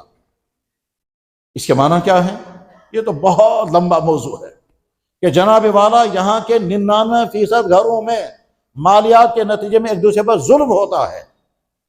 باپ نے مکان بنایا، بیٹا کمانے لگ گیا، اس نے کمائی لائی اور اس مکان کے اندر اس نے بھی کچھ کنٹریبیوشن کیا، اس نے باتھ روم نیا بنایا، کچن نیا بنایا، اوپر ایک اور کمرہ نیا بنایا، بن گیا کمرہ۔ اب کچھ پتہ نہیں یہ سارا باپ کا ہے کہ بیٹے کا ہے۔ آگے جب باپ مر جائے گا تو ٹکراؤ ہو جائے گا بھائیوں میں۔ یہ بھائی کہے گا کہ جناب باپ کا بنایا ہوا اتنا تھا، میں نے اس میں اتنا اضافہ کیا، لہذا یہ میرا اضافہ میرا ہے۔ دوسرے بھائی کہیں گے جب تم نے اس میں اضافہ کیا تھا تم نے باپ کو تو نہیں کہا تھا۔ اب بھائیوں میں ٹکراؤ شروع ہو جائے گا، اور یہ ٹکراؤ کورٹوں میں جائے گا، مفتیوں کے پاس جائے گا، اور وہ مفتی اس کا فیصلہ نہیں کر پائیں گے کیونکہ معاملات صحیح نہیں ہیں۔ شوہر اپنی بیوی سے مہر لے رہا ہے، اور مہر لینے کے بعد پھر یا تو اپنی بزنس میں لگا دیا یا اپنی ضرورت پر خرچ کیا، عرصہ گزر گیا، کچھ پتہ نہیں یہ بیوی سے مہر آپ نے جو لیا ہے یہ قرضہ لیا تھا یا ہیلپ لیا تھا۔ اگر قرضہ لیا تھا تو واپس کرنا ہے، اگر بطور ہیلپ کے لیا تھا تو واپس نہیں کرنا ہے، اور اگر پارٹنرشپ پر لیا تھا تو اس کا حساب کرنا ہوگا۔ ہمارے بزرگوں کا معمول اس سلسلے میں کتنا احتیاط کا معمول تھا۔ حضرت مولانا اشرف علی تھانوی رحمۃ اللہ علیہ کے ایک خلیفہ تھے، ان کا نام تھا مولانا محمد عیسیٰ۔ یہ الہ آباد کے رہنے والے تھے اور عالم تھے اور نہایت ہی شریف اور متقی انسان تھے۔ انہوں نے اپنی بیوی سے کہا کہ میں چونکہ تمہارا مہر ادا نہیں کر سکا اس لیے میں تمہارے ساتھ رہنا نہیں چاہتا جب تک مہر ادا نہ کرو۔ بیوی نے کہا تو اب آپ کیا چاہتے ہیں؟ کہنے لگا میں مہر کے بارے میں کوئی فیصلہ کرنا چاہتا ہوں۔ بیوی نے کہا تو لائیے دے دیجیے مہر۔ شوہر کہتے ہیں میرے پاس ہے ہی نہیں مہر دینے کے لیے۔ بیوی نے کہا جب مہر دینے کے لیے ہے نہیں تو آپ بات کیوں اٹھا رہے ہیں؟ کہنے لگا بات میں نے اسی لیے اٹھائی ہے تاکہ مہر کے بارے میں کوئی فیصلہ ہو جائے۔ مہر ادا کیے بغیر میں تمہارے ساتھ رہنا نہیں چاہتا، مہر ادا کیے بغیر ہم دونوں ایک ساتھ رہیں گے میرا ضمیر گوارا نہیں کر رہا ہے۔ اس لیے اگرچہ اسلام نے اجازت دی ہے مہر بعد میں ادا کرنا، مگر میں نہیں چاہتا مہر ادا کیے بغیر اپنی بیوی کے ساتھ وقت گزاروں گا۔ بیوی نے کہا تو ٹھیک ہے نا دے دیجئے مہر۔ شوہر نے کہا مگر میرے پاس ہے ہی نہیں۔ تو فرمایا جب ہے نہیں تو مہر کا مسئلہ اٹھایا کیوں؟ پھر کہنے لگا اسی لیے اٹھایا تاکہ مسئلہ حل ہو جائے۔ کہنے لگا کرو حل. تو شوہر کیا کہتے ہیں؟ کہنے لگا تمہارا مہر میرے ذمہ باقی ہے، میرے پاس ادائیگی کا کوئی چارہ نہیں، میرے پاس ہے ہی نہیں پیسہ، میں ادائیگی کر نہیں سکتا، لہذا ایک کام کرو، یہ مکان بطور مہر کے میں تمہیں دے رہا ہوں. بیوی نے کہا بہت اچھا، میرا مہر تو اتنا زیادہ نہیں ہے جتنا مکان ہے، تو سارا مکان اگر مجھے دیں گے مہر میں تو اور زیادہ خوشی کی بات ہے. شوہر نے کہا آپ مطمئن ہو گئی، میں نے آپ کا مہر ادا کر دیا؟ اس نے کہا جی ادا ہو گیا. اللہ کے ہاں میری پکڑ تو نہیں ہوگی؟ کہنے لگا کوئی پکڑ نہیں ہوگی. یہ مکان آپ کے قبضے میں آ گیا؟ کہنے لگا آ گیا. مولانا یہ کہہ کر کے گھر سے باہر نکل گئے، اور گھر سے باہر نکل کر کے تھوڑی دیر رکے، پھر باہر سے آواز دے رہے ہیں مکان والوں مجھے اندر آنے کی اجازت ہے کیونکہ مکان آپ کا ہے. بیوی نے کہا تشریف لائیے. اب شوہر اندر آ گئے، آنے کے بعد کہا آج کے بعد مکان آپ کا ہے، یہ آپ کو شوہر نے مہر میں دیا ہے، میرا مکان نہیں ہے. انہوں نے کہا ہاں جی ہو گیا. کیا لگا اصلی بات اب سنو. انہوں نے کہا جی اب کون سی بات سننی ہے؟ اب کیا لگا اب سنو اصلی بات. میرا دین مجھے حکم کرتا ہے کہ اپنی بیوی کے رہائش کا انتظام کرو اور اپنی بیوی کے کھانے کا انتظام کرو. کھانے کے انتظام میں کرتا رہوں گا کیونکہ میری آمدنی اتنی ہے جس سے آپ کے کھانے پینے کا انتظام میں کر لیتا ہوں، لیکن رہائش کا انتظام میں کر نہیں سکتا، اپنا مکان نیا بنا نہیں سکتا. لہذا مجھے کہیں کرائے پر مکان ڈھونڈنا ہے تاکہ میں اپنی بیوی کو مکان میں بسا سکوں. اب میں آپ سے درخواست کرتا ہوں یہ مکان آپ مجھے کرائے پر دے دو تاکہ میں اپنی بیوی کو اس مکان میں بسا سکوں گا، اور بجائے اس کے کہ آپ کسی اور کو یہ مکان کرائے پر دیں یا آپ مکان بیچ دیں، میں ریکویسٹ کرتا ہوں یہ مکان آپ مجھے کرائے پر دے دو، میں اپنی بیوی کو بسا سکوں گا. تو بیوی کہتی ہے وہ کون سی بیوی ہے جس کو آپ کو بسانا ہے؟ کہنے لگے وہ آپ ہے نا. کہنے لگا بھائی یہ چکر ہی میری سمجھ میں نہیں آتا، تم کیا کہتے ہو؟ کہنے لگا میں یہ کہتا ہوں مکان میری بیوی کا ہے، بسانا مجھے ہے، شریعت مجھے حکم کرتی ہے کہ اپنی بیوی کے رہائش کا انتظام کرو. اب میں تمہارے مکان میں اگر رہوں گا تو شریعت کا حکم میں پورا نہیں کر رہا ہوں، لہذا مجھ سے آپ کرایہ لے لیں. بیوی نے کہا بتاؤ کتنا کرایہ دو گے؟ کیا لگا محلے میں دوسرے لوگ جو کرایہ دیں گے اتنا ہی، اس سے کم نہیں، کیونکہ وہ ظلم ہو جائے گا. معلومات کی تو طے ہو گیا صاحب ہر مہینے مولانا اپنی بیوی کو اتنا کرایہ دیتے رہیں گے اور ساری زندگی کرایہ ادا کرتے رہے. اب دیکھیے امید ہے اللہ تعالیٰ شانو مجھ سے فرمائیں گے تم نے بیوی کا حق ادا کر دیا. مسلمان معاشرہ یہ ہوتا ہے. اللہ اکبر. حضرت مولانا مفتی شفیع صاحب رحمہ اللہ تعالیٰ جو مفتی اعظم تھے اپنے ملک کے، ان کے صاحبزادے ابھی زندہ ہیں اور بڑے صاحبزادے کی وفات ہوگی. وہ جو بڑے صاحبزادے کی وفات ہوئی حضرت مولانا مفتی رفیع عثمانی رحمہ اللہ تعالیٰ، مولانا رفیع عثمانی صاحب نے واقعہ لکھا کہ میں ابا جان کے پاس بیٹھا ہوا تھا، ہمارے بڑے بھائی جان آئے دوسرے شہر سے. بڑے بھائی جان تھے، ان کا نام تھا ذکی عثمانی. یہ مولانا ذکی صاحب آئے ہیں اپنے اہل و عیال کے سمیت مولانا شفیع صاحب سے ملاقات کرنے کے لیے، دوسرے شہر سے اس شہر میں پہنچے. ملاقات ہو گئی تو بیٹے نے اپنے ابا جان سے کہا حضرت میں واپس نکلوں؟ ابا جان نے کہا اللہ کے حوالے. مولانا رفیع عثمانی اپنے بڑے بھائی سے کہتے ہیں حضرت آپ اتنے دنوں کے بعد آئے ہو، آپ واپس کہاں جائیں گے؟ رات کو یہیں رہیں. تو جو ہی انہیں کہا رات کو یہیں رہیں تو مفتی شفیع صاحب نے ٹیڑھی نظروں سے دیکھا اپنے بیٹے مولانا رفیع عثمانی کو. وہ کہہ رہے ہیں حضرت اجازت ہے ہم چلیں؟ مفتی شفیع صاحب فرمایا نکل جائیے اللہ کے حوالے. مولانا رفیع صاحب بڑے بھائی سے کہہ رہے ہیں بھائی جان آپ رات کو قیام کریں گے، کھانا یہیں کھائیں، آپ کیوں نکلیں گے؟ آپ تو یہیں آئے نا ملاقات کرنے کے لیے. انہوں نے کہا ہاں میں یہی آیا ہوں ملاقات کرنے کے لیے. ابا جان نے اجازت دے دی ہم نکل جائیں گے. وہ جب اصرار کر رہے ہیں تو مفتی شفیع صاحب نے پھر ٹیڑھی نظروں سے ان کو دیکھا. مولانا رفیع عثمانی صاحب سمجھ گئے کوئی غلطی ہو رہی ہے. بہرحال مولانا ذکی عثمانی صاحب نکل گئے. اب مفتی شفیع صاحب نے ان کو بلایا، کہنے لگا بیٹا میرا بڑا بیٹا مجھ سے ملنے کے لیے آیا تھا، وہ رات میرے پاس آیا تھا، مجھے خوشی ہوتی. کون باپ چاہے گا میرا بیٹا آیا ملاقات کرنے کے لیے فوراً نکل جائے؟ تم جب ان کو کھانے کا آفر کر رہے تھے تم نے اپنی بیوی سے پوچھا تھا کہ میں مہمانوں کو روکوں گا آپ کھانا پکا سکو گی یعنی آپ پر ظلم تو نہیں ہوگا؟ بیوی سے پوچھے بغیر تم نے کیسے ان کو دعوت دی تھی؟ یہ تو ظلم ہے بیویوں پر. تمہاری بیوی کی ذمہ داری ہے تمہارا کھانا تیار کرے، میرا کھانا بھی اس کی ذمہ نہیں ہے. تو تم مہمانوں کا کیسے روک رہے تھے؟ پہلے تمہیں بیوی سے اجازت لینی چاہیے تھی کہ بیبی جان میرے بھائی جان آئے ہیں، بھابھی جان آئی ہیں، بچوں کے سمیت آئے ہیں، میں چاہتا ہوں رات کو یہیں رہیں، کھانا ان کو شام کو کھلانا پڑے گا. اگر آپ کہیں گے تو میں بازار سے کھانا لے آؤں گا، اور اگر آپ خوشی سے ان کے لیے کوئی کھانا تیار کر سکیں بشرطے کہ آپ پر لوڈ نہ ہو تب میں ان کو دعوت کروں گا رات کو رہنے کی. جب بیوی آپ کو اجازت دیتی تب آپ ان کو روک سکتے تھے، اس کے بعد روکنے کی اجازت نہیں تھی. یہ ہے مسلمان معاشرہ. کوئی کسی پر ظلم نہ کرے. تو میں جو سمجھا رہا تھا وہ یہ کہ میرے بھائیوں اپنے مالی معاملات کو صاف رکھو. ایسا نہ ہو کہ تم چلے جاؤ گے تمہارے بچے آپس میں لڑتے رہیں گے اور کورٹوں میں لڑتے رہیں گے اور مفتیوں پر لڑتے رہیں گے اور کچھ پتہ نہیں ہوگا کس کی پراپرٹی کس کی کتنی ہے، بڑے بھائی کی کتنی اور چھوٹے بھائی کی کتنی ہے. آپ سمجھ نہیں پا رہے ہوں گے لیکن میں اس کو واضح کرنے کے لیے مثال سمجھاتا ہوں۔ ایک آدمی کی وفات ہوئی، اس کا ایک بیٹا ہے اور ایک بیٹی، مگر وفات ہونے سے پہلے ہوا یہ بہت بڑی فیکٹری چلا رہا تھا، میرا جاننے والا تھا، یہ بہت بڑی فیکٹری چلا رہا تھا۔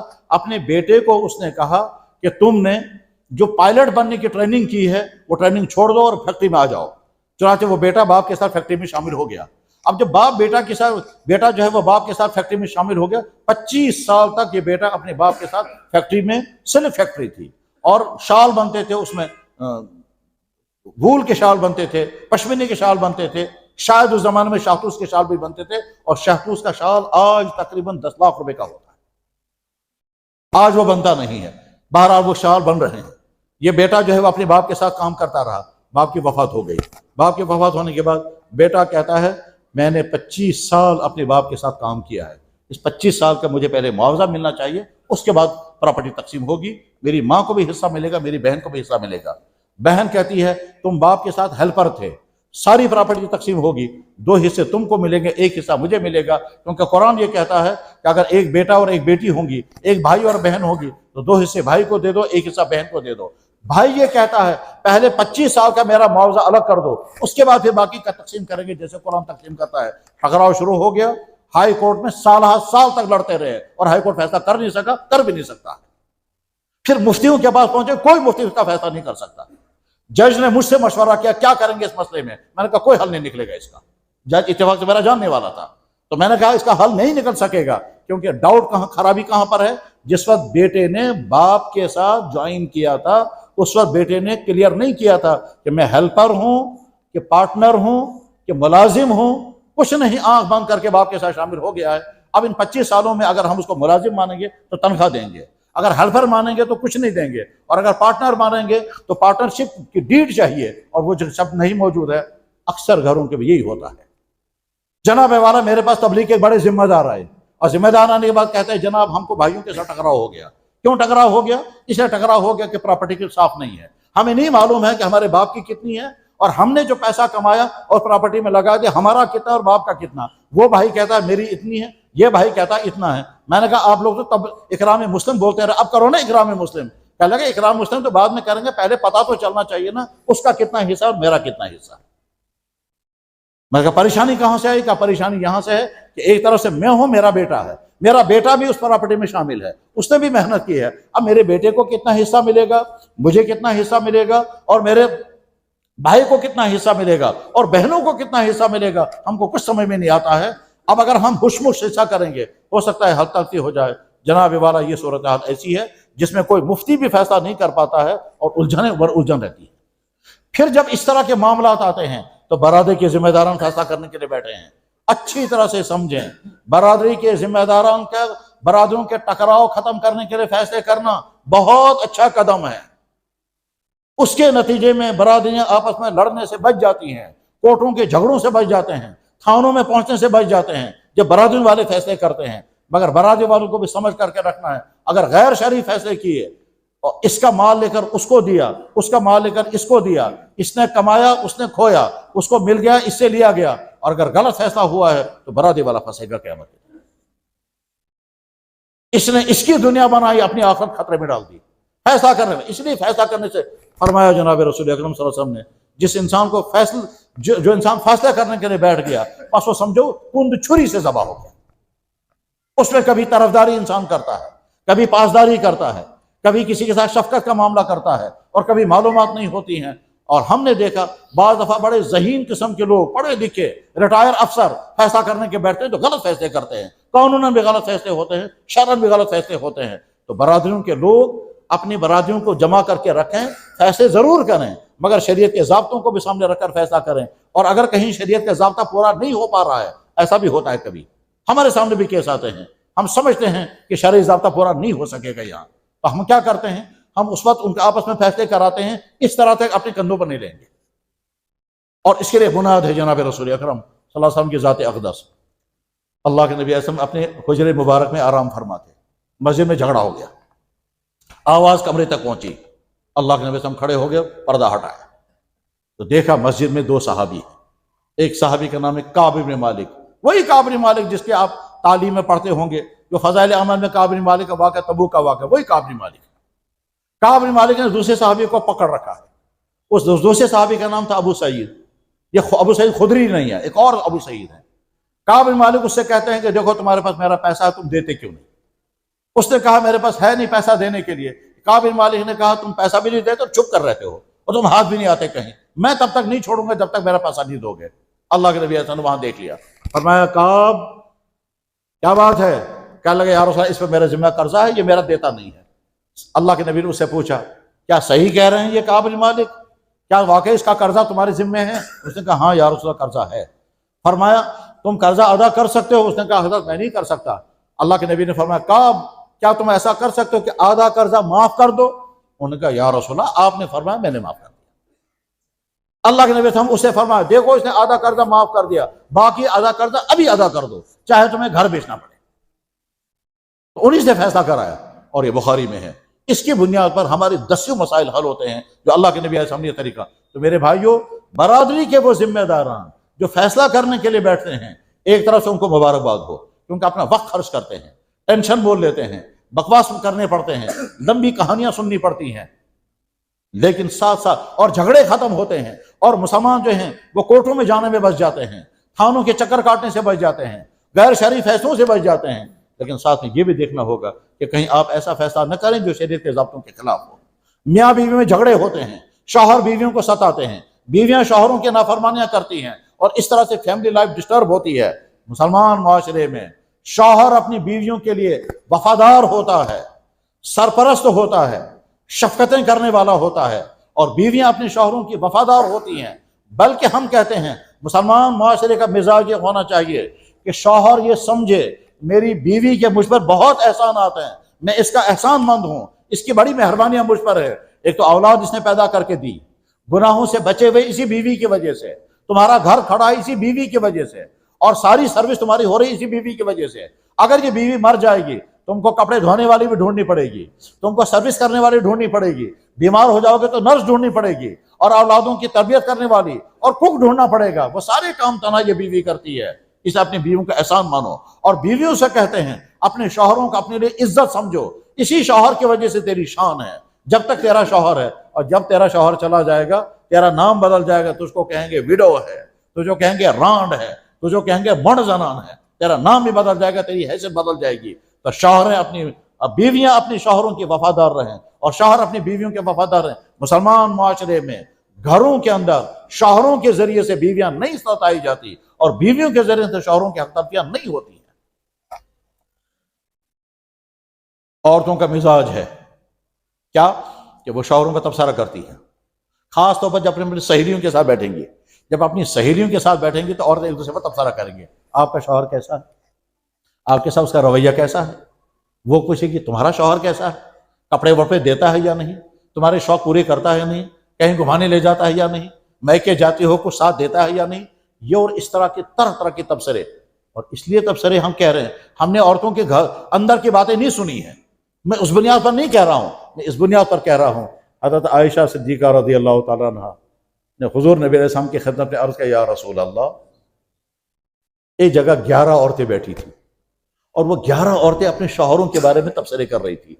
پہلی عورت نے کہا میرا شوہر ایسا ہے، دوسری عورت نے کہا میرا شوہر ایسا ہے، تیسری عورت نے کہا میرا شوہر ایسا ہے۔ 11 عورتوں نے اپنے شوہروں کے بارے میں جو کمنٹس کیے ہیں حضرت عائشہ نے بٹ بائی بٹ تمام کے تمام جناب رسول اللہ کو سنا دی۔ کچھ عورتوں نے اپنے شوہروں کی خرابیاں بیان کی تھی، کچھ عورتوں نے اپنے شوہر کی خوبیاں بیان کی تھی، کچھ عورتوں نے اپنے شوہروں کے بارے میں ایسی بات کہی ہے جسے پتہ ہی نہیں چلتا کہ یہ تعریف کر رہی ہے کہ مذمت کر رہی ہے، اور بڑے بڑے محدثین سے پریشان ہے، سمجھ میں نہیں آتا ہے یہ کیا کہہ رہی ہے۔ اور یہ حدیث بخاری میں بھی ہے اور شمائل ترمذی میں بھی ہے۔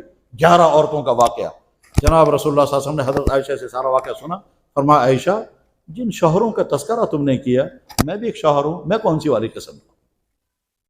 حضرت عائشہ نے فرمایا یا رسول اللہ آپ کے برابر کون شوہر ہو سکتا ہے، آپ کا جیسا کون ہو سکتا ہے۔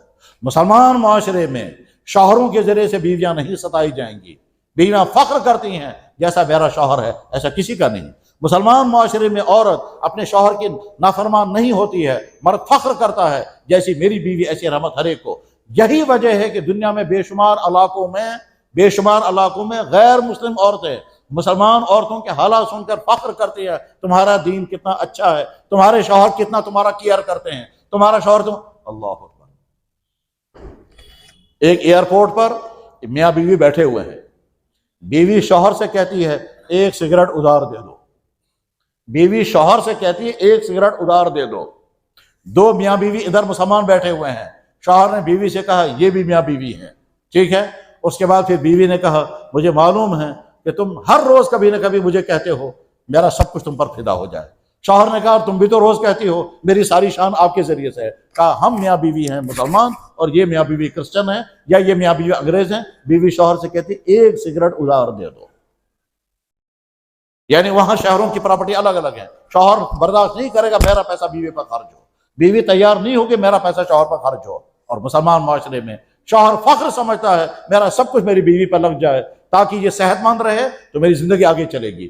مسلمان معاشرے میں گھروں کے اندر محبتیں ہوتی ہیں، نفرتیں نہیں ہوتی، ٹکراؤ نہیں ہوتا، ایک دوسرے کو خوش کرنے کا مزاج ہوتا ہے، محبتیں ہوتی ہیں۔ مسلمان معاشرے میں ساس اپنی بہو پر ظلم نہیں کرے گی، مسلمان معاشرے میں بہو اپنی ساس کو دکھ نہیں پہنچائے گی، مسلمان معاشرے میں بھابھی اپنی نند کو تکلیف نہیں پہنچائے گی، مسلمان معاشرے میں گھر کی عورتیں ایک دوسرے کے ساتھ تعاون کرنے والی ہوتی ہیں، رفیق ہوتی ہیں، ٹکراؤ کرنے والی نہیں ہوتی ہیں۔ جب مسلمان معاشرہ صحیح ہوتا ہے میرے بھائیوں، مردوں کو سکون ملتا ہے جب گھروں کے اندر عورتیں جب آپس میں لڑتی ہیں تو پستا ہے مرد سوچتا ہے میں ماں کی بات سنوں گا تو بیوی ناراض ہو جائے گی اور بیوی کی بات مانوں گا تو ماں بددعا دے گی، وہ بیچارہ پریشان رہتا ہے۔ کتنے ہی مرد و دیندار میرے جاننے والوں میں بہت دیندار آدمی ہے، کہنے لگا جناب میں پس رہا ہوں، ایک طرف سے میری ماں ہے ایک طرف سے میری بیوی ہے، معاملے چیزوں پر ان کا ٹکراؤ چلتا رہتا ہے۔ اگر میں گھر میں آتا ہوں ماں دیکھتی ہے یہ پہلے بیوی کی طرف نظر کرے گا یا میری طرف کرے گا، اگر میں ماں کی طرف نظر کرتا ہوں سلام کرتا ہوں بیوی روٹھ جاتی ہے، تو ہے ہی اسی کا، میں ہی ہوں یہاں۔ دوسرے دن آتا ہوں پہلے بیوی کی طرف نظر کرتا ہوں، تھیلا بیوی کو دیتا ہوں، ماں اٹھ کے چلی جاتی ہے، کیوں صاحب تو ہے ہی اسی کا، میرا کچھ بھی نہیں ہے۔ تو اسی غرض یہ کہ کہتا ہے میں اب سوچتا ہوں میں گھر آؤں گا ہی نہیں اب، لیکن نہیں آؤں گا تو ایک طرف سے ماں ہے۔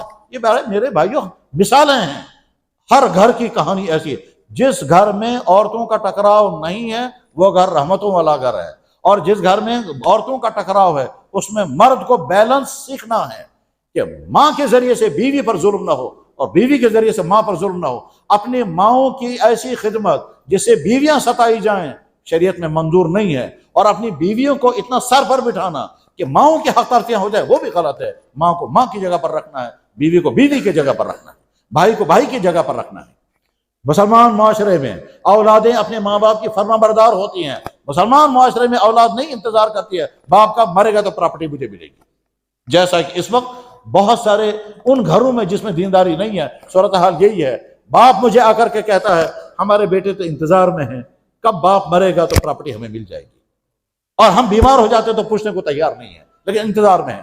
میرے پاس افراد آئے، 4 بیٹے ہیں، 4 بیٹوں نے پراپرٹی تقسیم کر لی، 7-7 کروڑ روپیہ بیٹوں کو مل گیا، اور باپ بیمار ہو گیا تو محلے میں چندہ کیا گیا، اس کے بعد باپ کو علاج کرایا گیا۔ یہ مسلمان معاشرہ نہیں ہے۔ تو میرے بھائیوں ہم جس جگہ رہ رہے ہیں اپنے معاشرے کو اچھے سے اچھا بناؤ، اپنے نوجوان نسل کی فکر کرو، گھروں میں کوئی پھر ظلم نہ کرے، برادری والے سارے لوگوں کو ملا کر کے چلائیں، کوئی کسی سے نفرت نہ کرے۔ اور یہ سارا میں نے شروع میں مثال بتائی تھی، اگر ہم کسی اور کو نمونہ نہیں بنا سکتے تو شہد کی مکھی کو کم سے کم نمونہ بنائیں، اور کہیں کم سے کم چونٹی کو اپنا نمونہ بنائیں۔ شہد کی مکھی کا تذکرہ قرآن میں ہے اور چونٹی کا تذکرہ قرآن میں ہے، مگر ہمارے لیے تو جناب رسول اللہ صلی اللہ علیہ وسلم کے مبارک ارشادات وہی اصل بنیاد ہے۔ فرمایا جناب رسول اکرم صلی اللہ علیہ وسلم نے اللہ یہ کہتا ہے میرے بندو میں نے اپنے پر ظلم حرام کیا ہے، خبردار تم بھی ایک دوسرے پر ظلم مت کرنا، کوئی کسی پر ظلم نہیں کرے گا۔ والدین کے ذریعے اور بچوں پر ظلم نہیں ہونا چاہیے، اولادوں کے ذریعے سے والدین کا ظلم نہیں ہونا چاہیے، شوہروں کے ذریعے سے بیوی پر ظلم نہیں ہونا چاہیے، افسروں کے ذریعے سے ماتحتوں پر ظلم نہیں ہونا چاہیے، دفتر میں کلی کے ذریعے سے کلی پر ظلم نہیں ہونا چاہیے، ٹیچروں کے ذریعے سے بچوں پر ظلم نہیں ہونا چاہیے، اور ڈاکٹروں کے ذریعے سے پیشنٹوں پر ظلم نہیں ہونا چاہیے۔ مسلمان معاشرے کا ڈاکٹر وہ نہیں کر سکتا جو اس وقت میڈیکل کی دنیا میں ہو رہا ہے۔ کیا ہو رہا ہے جناب؟ پیشنٹ آیا ڈاکٹر کے پاس، ڈاکٹر کو پتا چل گیا کیا بیماری ہے، وہ صرف دوائی لکھ سکتا ہے، مگر صرف دوائی لکھے گا تو پیسہ کہاں بنے گا؟ لہذا وہ کہتا ہے یہ ٹیسٹ بھی کرو، یہ ٹیسٹ بھی کرو، یہ ٹیسٹ بھی کرو، 50 ٹیسٹ اس کو کروائے گا، اس لیے تاکہ وہاں سے وہ کمیشن وصول کرے۔ اور بیمار زیادہ پریشان ہو جاتا ہے، جناب اب پتہ نہیں میرے ٹیسٹوں میں کیا نکلے گا، اور سارے ٹیسٹ جب اوکے آ جاتے ہیں، ڈاکٹر کہتا ہے سارے ٹیسٹ اوکے ہیں، 15 روپے کی دوائی ہے، جاؤ کھاؤ۔ بیمار بیچارہ خوش ہو جاتا ہے میرے سارے ٹیسٹ، لیکن اسے کہاں پتہ ہوتا ہے کہ وہ جو ہزاروں روپے مجھے ٹیسٹ کے ذریعے کروائے گے وہ تو اصل میں اس کو ڈاکٹروں کو کمیشن لینا ہے۔ اس کے علاوہ اور نہ جانے کیا کیا ہوتا ہے میڈیکل کی دنیا میں، اور اوپر سے لے کر نیچے تک حالات ہمارے سامنے آتے رہتے ہیں کہ مسلمان ڈاکٹر ایسا نہیں کرتے۔ جنابی والا وہ بھی انسان، وہ بھی ڈاکٹر ہے، کشمیر میں نہیں، کشمیر سے باہر ہوا یہ کہ لڑکے کو درد ہو گیا، ہیلتھی لڑکا ہے، درد ہو گیا، اس کو کڈنی میں تکلیف ہو گئی، غالباً گرمی ہو گئی تھی یا گیس ہو گیا تھا، تو جب ڈاکٹر کے پاس پہنچا تو ڈاکٹر نے دیکھا بہت اچھا بندہ ہے، اس نے کہا ہائے ہائے تمہاری کڈنی میں بڑی خرابی ہو گئی ہے، تم کو سرجری کرنی پڑے گی۔ چنانچہ اس کی سرجری کی، اس کی کڈنی نکال دی، اور نکالنے کے بعد اس نے پیسہ کمایا، اور اس کے بعد اس کے سٹیز لگائے اور کہا دیکھو دوائی بھی مفت ہے اور یہ بھی مفت لے جاؤ۔ پیشنٹ خوش ہے کہ ڈاکٹر نے سرجری کا پیسہ بھی مجھ سے نہیں لیا، مفت دوائی بھی دے دی، اور وہ خوش خوش گھر آ رہا ہے۔ اسے کہاں پتا ہے کہ ڈاکٹر نے میری کڈنی نکال کر کے بیچ دی ہے۔ انسان جب گرتا ہے تو یہاں تک پہنچتا ہے۔ تو میرے بھائیوں، ہم مسلمان معاشرہ بنائیں گے، اور مسلمان معاشرہ ہمارے گھر میں بھی ہونا چاہیے، ہمارے دفتر میں بھی ہونا چاہیے، ہمارے باغ میں بھی ہونا چاہیے، ہماری مزدوریوں میں بھی ہونا چاہیے۔ مسلمان معاشرہ ہوگا تو رحمت ہی رحمت نازل ہوگی، اور اگر خدا نخواستہ خرابیوں والا معاشرہ ہوگا تو پھر بدکاریاں عام ہوں گی، شرابیں پی جائیں گی، ڈرگس ہوں گے، نالیوں میں بچے پڑے ہوئے ملیں گے، گھروں میں حرام کے بچے پیدا ہو جائیں گے، اولادوں کے ذریعے ماں باپ ستائے جائیں گے، بھائیوں میں ٹکراؤ ہوں گے، کہیں خیر نہیں ہوگا، اور بعد میں مقدمہ بازیاں ہوں گی یا تھانوں میں پھرتے رہیں گے، اور اس طرح سے معاشرہ تباہ ہو جاتا ہے۔ جب معاشرہ تباہ ہو جاتا ہے پھر اللہ تعالیٰ شانوں کی طرف سے کبھی خطرناک فیصلے آتے ہیں۔ دعوت و تبلیغ کے ماحول میں ایک نقطہ سمجھایا جاتا ہے اکرام مسلم۔ جب غیر کا اکرام کرنا ہے تو اپنے گھر کے لوگوں کا اکرام کیوں نہیں کریں گے، ان کے ساتھ محبت کا سلوک کیوں نہیں کریں گے؟ بس یہ منتشر باتیں جو اس وقت عرض کی گئی ہیں یہ اہم، اس کے علاوہ بہت اہم ترین پہلو اس معاشرے کے ہیں جن پہلوؤں کو اب اس وقت میں بیان نہیں کر سکتا کیونکہ وقت زیادہ ہو چکا ہے۔ میں نے بھائیوں سے پوچھا تھا کب تک مجھے بیان کرنا ہے، کہنے لگے تقریباً 7:30 بجے تک وہ ٹائم ہو چکا ہے۔ میرے بھائیوں، اللہ نے ہم کو وہ دین حق عطا فرمایا جس میں عبادات بھی ہیں، اس میں اخلاق بھی ہے، اس میں معاشرت بھی ہے، اس میں معاملات بھی ہیں، اس میں کسی پر ظلم و زیادتی نہیں، اس میں پاک دامنی ہے، اس میں پاکیزگی ہے۔ وہی ہمارا دین ہے۔ ہمارا دین کسی صرف عبادات کے حد تک نہیں، ہمارا دین صرف مسجد کے حد تک نہیں، ہمارا دین صرف تسبیح کے حد تک اور نماز کے حد تک نہیں، ہمارا دین دکان پر بھی دین ہے، ہمارا دین گھر کے اندر بھی ہے، ہمارا دین شادیوں میں بھی ہے، ہمارا دین غمی کے اندر بھی ہے، ہمارا دین تعزیت کے اندر بھی ہے، ہمارا دین ہر جگہ ہے۔ ہمارا دین کہتا ہے اگر تم بیمار کی مزار پرسی کے لیے گئے، بیمار کی مزار سے پرسی کے لیے گئے، 70,000 فرشتے تمہارے دعا کریں گے صبح تک، اگر شام کو گئے تھے، اور اگر صبح کو گئے تو شام تک 70,000 فرشتے تمہاری دعا کریں گے۔ مزاج پرسی کے لیے اور عیادت کے لیے جانے کو اسلام نے عبادت بنا دیا۔ کسی کی وفات ہو جائے ہم اس کی تعزیت کرنے کے لیے جائیں گے۔ اللہ کے نبی صلی اللہ علیہ وسلم نے فرمایا جو تعزیت کرنے کے لیے جائے گا نور کی چادر اسے لپیٹی جائے گی۔ تعزیت کے مجلسوں میں جہاں فضول خرچیاں ہوتی ہیں اور وہ جو رسمیں پیدا کی جاتے ہیں، کھانے پینے کی رسمیں، اس میں سمجھنا ہے کہ اس میں ایصال ثواب کس طرح کرنا ہے تاکہ وہ ایصال ثواب بن سکے، اور ایسا نہ ہو کہ ایصال ثواب کے نام پر ہم صرف دعوتیں اڑا رہے ہیں اور گھر والوں کا پیسہ اڑا رہے ہیں اور کھا رہے ہیں۔ اس میں بعض دفعہ بڑے عجیب عجیب واقعات پیش آتے ہیں کہ لگا صاحب آدمی مر گیا، گھر میں ایک ہی بیل تھا، آدمی مر گیا، چھوٹے چھوٹے بچے ہیں، محلے والے جمع ہو گئے کہ جناب تم کو خیرات کرنی ہے، تیجا بھی کرنا ہے، چوتھا کرنا ہے، وہ کرنا ہے۔ اس کے بعد وہی ایک بیل تھا وہی ذبح کر کے محلے والے کھا گئے، بچے بیچارے رہ گئے۔ تو یہ کہاں ایصال ثواب ہوا؟ وہ تو وہ بچے بیچارے یتیم ہیں، ان کی ماں بیوہ عورت ہے، ایک باپ تھا وہ مر گیا، گھر میں ایک ہی بیل تھے وہی کھا گئے محلے والے، اور نام رکھا اس کا جناب یہ ایصال ثواب ہے۔ یہ ایصال ثواب نہیں، ایصال ثواب کو پہلے سمجھنا پڑتا ہے، ایصال ثواب کس طرح کیا جاتا ہے، اس کی تفصیلات قرآن و حدیث میں اور فقہ کی کتابوں میں موجود ہیں۔ میرے بھائیوں، آپ جس جگہ جس خطے میں رہ رہے ہیں یہاں اپنے حالات کو اچھی طرح سے سمجھیں اور اپنے بچوں کی فکر کریں اور بچوں کے بگاڑ کے سلسلے میں چوکنا رہیں، اور بگاڑ سے بچنے کے لیے جو محنت کر سکتے ہیں وہ کریں، اور اس کے لیے بالکل واحد راستہ ہے، بگڑے ہوئے بچوں کو جوڑیں آپ تبلیغ کے ساتھ تو انشاءاللہ آپ کے بچے بگاڑ سے بچ جائیں گے۔ بگڑے ہوئے بچوں کو علماء کے ساتھ جوڑیں تاکہ ان کا اور مسلمان معاشرے میں دینی تعلیم کے لیے مکتب قائم کرنا مست اور لازم اور بہت زیادہ فرض ہے۔ اگر مکتب آپ کے علاقوں میں قائم نہیں ہوئے تو یہ بچے کل کو سکولوں میں ہوں گے، یا مزدوریوں میں ہوں گے، کل کو ان بچوں کو نہ کلمہ یاد ہوگا، نہ یہ تبلیغ کے ساتھ جڑیں گے، اور آگے ان کو مرتد ہونے سے کوئی چیز روک نہیں سکے گی۔ اس لیے اپنے بچوں کے لیے مکاتب قائم کرو، ہر مسجد کے ساتھ ایک مکتب ہونا چاہیے، اور اماموں کی ذمہ داری ہے کہ وہ امامت بھی کریں، خطابت بھی کریں، مکتب بھی پڑھائیں، نکاح بھی پڑھیں، نکاح میں رسموں سے بچنے کی ترغیبیں دیں، جنازے بھی پڑھیں، اور تعزیت کے مجلسوں میں شریعت کے اصولوں کے مطابق تعزیت کرائیں۔ مسلمان معاشرے کی ساری خوبیاں۔ مالداروں کو چاہیے کہ وہ عیاشی نہ کریں، اور اپنی دولتیں جو ہیں وہ فضول کاموں میں خرچ نہ کریں۔ اپنے معاشرے میں دیکھیں کتنے لوگ ہیں وہ جن کے گھروں میں کھانا نہیں ہے، آپ خوشی محسوس کرنا چاہتے ہیں، رسم پوری کر کے خوشی محسوس مت کرو، غریبوں کو کھلا کر کے خوشی محسوس کرو۔ خوشی آپ کو چاہیے، خوشی اس طرح سے بھی نصیب ہو سکتی ہے، اور اللہ بھی راضی ہو جائیں گے۔